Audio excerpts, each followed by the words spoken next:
A Superglide is a one-frame instant acceleration out of a mantle that's way faster than any slide jump.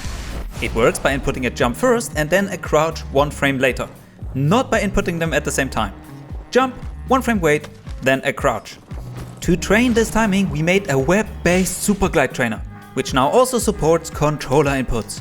Available on apexmovement.tech/Superglide trainer, or just Google Superglide trainer. Beyond this basic explanation of jump, one frame wait, crouch is a lot more. So in this video I will clear up misinformation, explain what might be wrong with your keyboard or controller that has been preventing you from hitting Superglides, and give you revolutionary tips on how to train them and make them easier that no other video has ever mentioned. We have heard feedback from players that never ever hit a Superglide who went to 80 to 90% consistency after 5 minutes with the trainer and the info I will present here. This video is meant for everyone: PC, mouse and keyboard, controller and console players. If no Superglide tutorial has ever worked for you, or you are still really inconsistent, this is the video for you. What are the basic mechanics behind supergliding? I want to drill into your head that there are two separate timings. The timing for the input package of jump, one frame wait, then a crouch, and when you input that jump crouch package during the mantle. For the mantle timing, FPS is completely irrelevant. It's always the last 150 milliseconds of the mantle. On controller, on mouse and keyboard at 60 FPS or 300, the Superglide window is always the last 150 milliseconds of a mantle. When you input your jump crouch package during that window doesn't matter. As long as the jump and crouch are one frame apart, you will Superglide. And that's why it doesn't make sense to practice all of it at once, at least in the beginning. You won't even know which of the two timings you are messing up. Use the Superglide trainer and all the tricks I'm gonna show you in the input timing chapter to train the 1 FPS gap. And for the mantle timing, I have a separate chapter with tips and tricks. To get even more movement tips and tricks, you should subscribe. What other basics do I need to know? A Superglide only works by holding a directional input, like forward, to the side or backwards. If you don't hold a directional input while hitting the jump crouch combo, you will not Superglide. You can sprint during a Superglide, but it's not necessary. It also works out of a walk. It is generally advised to put crouch on hold in Apex for several reasons, but a Superglide still works with toggle crouch. Our best guess to why Superglides work at all is that you trick the game into giving you the speed boost of a slide, but out of a jump, so it's instant, and without ground contact, so you don't get speed removed by ground friction. Does that mean that Superglides are easier at lower FPS?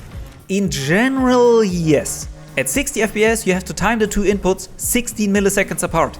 At 300 FPS it's just 3 milliseconds. So your input window definitely gets shorter at higher FPS. We had a short moment where we suspected that Superglides might not need a one frame gap. But after some extensive testing Jade Yggdrasil did, we are now very certain that it's always one frame. However, there are also scenarios where supergliding becomes easier with higher FPS, depending on your keyboard or controller.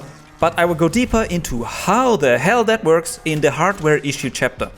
You could start your own chapter of mastering combat vehicles with today's sponsor Wrthcrw, the ultimate vehicle combat game. I have done sponsored sections about Wrthcrw in the past, after which an update to the economy for the game came out where the community universally agreed, nah, that ain't it. And I refused to do another Wrthcrw integration until this was addressed, which it now has been. From the research I did, the community is really happy about the changes. A bunch of fantastic updates to the game and its economy have been implemented, which also makes it way easier for beginners and free-to-play players to maintain their vehicles and meaningfully progress in the game. In the time I have been showcasing Wrthcrw, there has never been a better moment to get started in it and experience the over 2000 land, sea and air vehicles from the 1920s to the modern era, which are all modeled down to their individual components, which get individually destroyed in combat. And you can get all of that for free on PC, PlayStation 4 and 5 and Xbox One and Series S and X. And if you register using my link in the description or pinned comment, you'll even get some extra goodies like vehicles, premium features and boosters. So check out Wrthcrw today. How do I improve my jump to crouch timing? The number one tip you hear being talked about is to put at least your secondary crouch bind on a key you can hit together with spacebar. That's C, V or B in most cases. There are multiple solutions to change what button you press first and the gap between them. The first is to try to manually correcting it by holding your thumb in a different way. Then your keycap profile can have a big influence, so just flipping around your crouch key can be a solution, as well as taping stuff to your crouch or jump button. If you are a keyboard enthusiast, you might have different keycaps and switches flying around. Different switches have different activation points, so even though you press the keycaps at the same time, the switches underneath activate at different times, making it potentially easier to hit the perfect delay. The great part about the Superglide trainer is that now you can just experiment around and have a reliable method to see exactly which button you hit first and how changes in which key you use, your thumb position or keycap and switches affect your Superglide potential. On controller, the only tip for remapping I have is to put your jump and crouch on 2 buttons you can hit with the same finger, so 2 of the face buttons or 2 pedals for example, and to reposition the finger to adjust the timing between the inputs. Some people have reported that they can even use the Superglide trainer in their browser on console. If this doesn't work for you, or you just want a tool to practice your input timing in-game, I found a really good method. Take Pathfinder and make yourself a zipline here. Jump on and press your jump crouch combo. If you drop, your input order is wrong. You pressed crouch first. If you jump off, it's correct. You pressed jump first. This method gives you 100% clear feedback, you can still hold forward during it, like with an actual Superglide, and the reset is very quick. So ride this zip back and forth, trying to close the gap between your jump and crouch, till you are right on the edge where it flips into being wrong. And putting your jump and crouch on buttons you can hit with the same finger is not the end-all be-all method for everyone. Some folks have success with using scroll wheel for jumping, and other people can consistently do it with the standard inputs like control and spacebar. So while single finger inputs are the best method for most, if it doesn't work for you, there might be other options. More on that in the hardware issue chapter. How do I find and improve my mantle timing? For a start, it can help to practice this on the same object over and over, till you are consistent with that, instead of going for different heights all the time. It also helps to practice with the same legend, since they have different body heights, which changes how a mantle feels.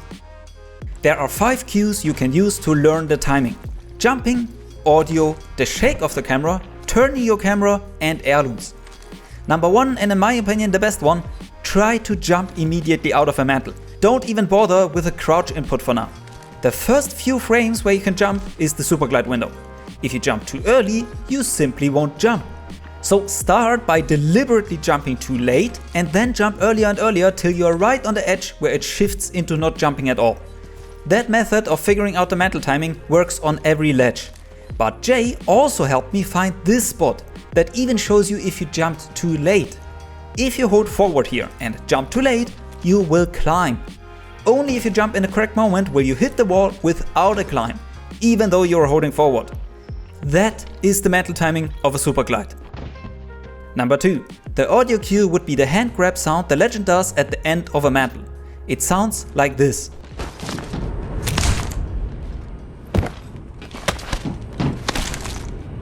That sound plays at around 0.3 seconds before the mantle ends. So if you time a jump crouch combo right after that sound, you hit the correct window. But how that timing feels between your headset or speaker latency and hand-ear-eye coordination might be different. So it is helpful to use the hand sound as a cue, but to you it might feel like you have to time your inputs with it instead of after. Number 3 is the camera shake. Your view will shake during the mantle and then comes to a stop. It's easiest to see this on the upper border of your screen. That stop happens just a few frames before the Superglide window closes. So doing your input together with the wiggle stop is a good ballpark to aim for. The same as with the audio cue, to you it might feel correct to do it slightly before or after. The 4th one is the camera turn. If you start turning your view during the mantle, it will stop at about 80 degrees and then continue after the mantle is finished. Time your jump crouch combo slightly before that. This is not to say to actually do a Superglide using the turn, but to use it as a tool to get a feeling for the end of the mantle. And the 5th one are heirlooms and to an extent weapon animations. If you have learned to Superglide and just keep playing, you will start to develop an intuitive understanding of how your heirlooms and weapons move around during different mantles, helping with the feeling of the mantle timing. I got the camera turn tip from Phazon Shadowz. They also had the tip to maybe only practice on very short ledges at first. Then you can jump onto a lot of higher ledges and will still be able to use the short mantle timing you practiced. I don't think this is a universal tip for everybody, but maybe this gets you into hitting more Superglides in the beginning. So try it out. Some general tips. You don't have to use all 5 methods. Try them out, see which one feels best to you, and use that. And to me it feels more like you're supergliding after you have already climbed the ledge and step on the top, rather than doing it while still going upwards. I would argue most people that can't hit superglides do it too soon rather than too late. How do I know that I actually hit a superglide? The immediate speed feels very different to every other slide or jump over mantle. If you have to ask if you hit a superglide, you most likely didn't. It feels like you are being pulled by a rope away from the ledge you just mantled. One indicator is the change in field of view. An instant slide can also change your FOV, so it's not a surefire way to know, but if your FOV didn't change, you definitely didn't hit a superglide. Then there is something I like to call fake superglides. They have the FOV change and the jump component, so they are not just an instant slide, but they lack the speed of a superglide, being around 100 velocity slower.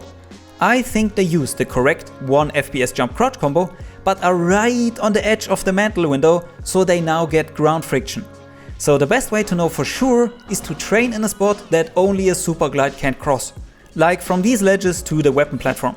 In my video for Season 17 I showed a bunch of spots in the fire range where you can practice, link down below.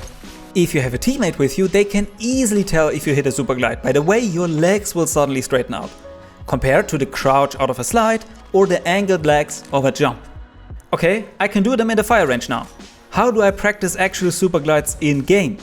All the tips for the jump crouch combo and mantle timing are only good for the initial practice to get you used to supergliding. Because in a fight you won't be able to listen to an audio cue or adjust your thumb position during 10 different attempts. You will climb objects of all sort of different heights and play different legends. So there it makes much more sense to go for feeling. While running around the map, just climb every damn object and try to superglide out of it. Short and tall, crooked and clean, straight and slanted, and try to develop a calm feeling for it instead of forcing it. The more you feel like you don't have to think about it, the better. Do some rounds of the Superglide trainer as a warm-up, then go back to the fire range and use the same ledge and legend again to help you rediscover the timing, and then go back in game. Rinse and repeat. Over time you won't need to go back in the fire range and can just build in-game muscle memory. And like with practicing every other movement tech, play mixtape. The density of fights to practice in is 5 to 10 times higher in mixtape than in BR. And if you don't have a teammate, you can disappoint cause you just lost in the game with your superglide attempt. Your mind is free to care about movement without pressure. Could my keyboard or controller be at fault that I can't superglide? Yes, this could be the case. First, there is the polling rate of your device, how often it scans for new inputs. The lower that is, the less accurate will your inputs be sent to Apex compared to when you actually press them. But there is more. Through some testing with the Superglide trainer, it appears that my old K-Cron K4 scans inputs from left to right and modifier keys with a delay. So using spacebar and another key would never work for me, cause if you need to jump first, but your spacebar gets scanned last, that's sort of a problem. And without the Superglide trainer, I would never have figured this out. But using 2 keys next to each other, like C and V, gives me perfectly consistent results without any effort. Cause apparently the delay between keys when scanning from left to right was 5 milliseconds. At 200 FPS, that's exactly 1 frame. So even though I press them at the same time, Apex receives the inputs 1 frame apart. Another issue could be that your keyboard scans inputs in clusters. Cluster 1 first, then cluster 2 and 3. So switching over 1 key for the crouch input could suddenly put you into the next cluster and solve all your problems. And the same goes for controllers. Most first-party controllers shouldn't have these issues, but maybe yours does, or you're using a custom one that scans inputs in a weird way. These are the situations I mentioned at the beginning, where people go from never ever hitting a superglide to suddenly getting 80 to 90% consistency within minutes of using the Superglide trainer. So if you're using the Superglide trainer and are hitting weird delays over and over and nothing changes, try what happens if you use other keys than spacebar for jump. Try what happens if you use two keys next to each other or far apart from each other. And what happens if you flip which of them does the crouch and which the jump. Try what happens if you use the keyboard for one input and a mouse button for another. You might not want to use any of those keybinds in game, but it will help you narrow down what your hardware issues might be. So you can then potentially find and adapt a keybind setup that can work for you.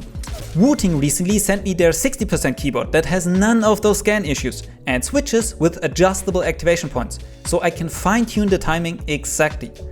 I still have a higher consistency on my old keyboard after discovering that binding C and V works, because of that perfectly consistent 1 frame delay. But I improved a lot on the Wrthcrw and am very consistent now. But I want to emphasize that getting a new keyboard is a nuclear option, and by spending some time with the Superglide trainer, you could potentially find a perfect setup. In some extreme cases, your keyboard might not even be the problem, but you could have a faulty USB port, or even issues with other hardware components that cause weird scan rate issues. Here I wanted to have mentioned that there are cases where supergliding becomes easier with higher FPS. Let's take my old keyboard with C and V as an example. At 200 FPS, 1 frame is 5 milliseconds. That's exactly the delay of how this keyboard scans inputs from left to right. But at 60 FPS, 1 frame is 16 milliseconds, and the delay of 5 milliseconds is suddenly just 0.3 frames. So the chances are way higher that Apex receives the inputs on the same frame instead of the necessary 1 frame apart, which results in a higher chance to hit a Superglide at 200 FPS than at 60. So if you are very consistent in hitting a small delay, either cause you are a mechanical god or cause of scan rate issues, the general rule that supergliding becomes harder at higher FPS doesn't apply to you. But this reminder to check out today's sponsor War Thunder does apply to you. Go download the Ultimate Vehicle Combat game today with my link and enjoy the over 2000 vehicles for free on PC, PlayStation 4 and 5 and Xbox One and Series S and X. This video is also only about explaining the fundamental mechanics behind supergliding and getting people that have never done them to experience them for the first time. If you want to learn how to do them to the side, combine them with abilities, which spots are there in the maps, and how to effectively use them against enemies, I recommend this Wrthcrw guide. Okay, bye!